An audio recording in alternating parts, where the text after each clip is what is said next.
احد میں مسلمانوں کو جو عارضی شکست ان کی اپنی کوتاہی کی وجہ سے ہوئی، اس میں بھی مستقبل کے لیے کئی حکمتیں پنہاں ہیں جنہیں اللہ تعالیٰ آگے بیان فرما رہا ہے۔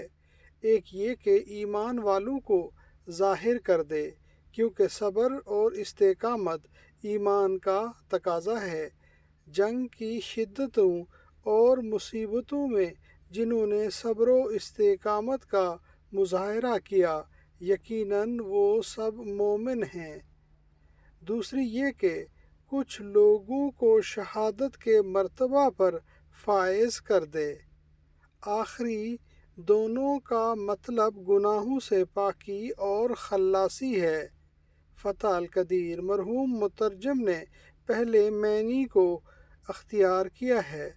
چوتھی یہ کہ کافروں کو ہٹا دے، وہ اس طرح کی کہ وقتی فتح یابی سے ان کی سرکشی اور تکبر میں اضافہ ہوگا، اور یہی چیز ان کی تباہی و ہلاکت کا سبب بنے گی۔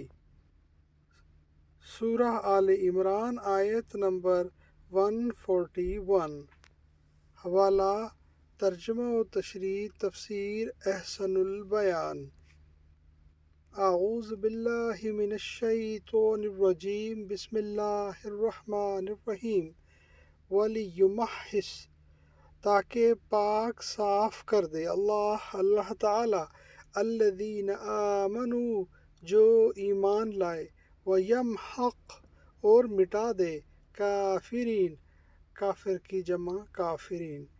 یہ بھی وجہ تھی کہ اللہ تعالیٰ ایمان والوں کو بالکل الگ کر دے اور کافروں کو مٹا دے۔ صدق اللہ العظیم۔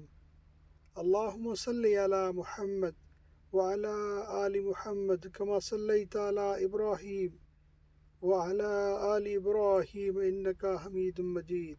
اللہم بارک علی محمد وعلی آل محمد کما بارکت علی ابراہیم وعلی آل ابراہیم انکا حمید مجید۔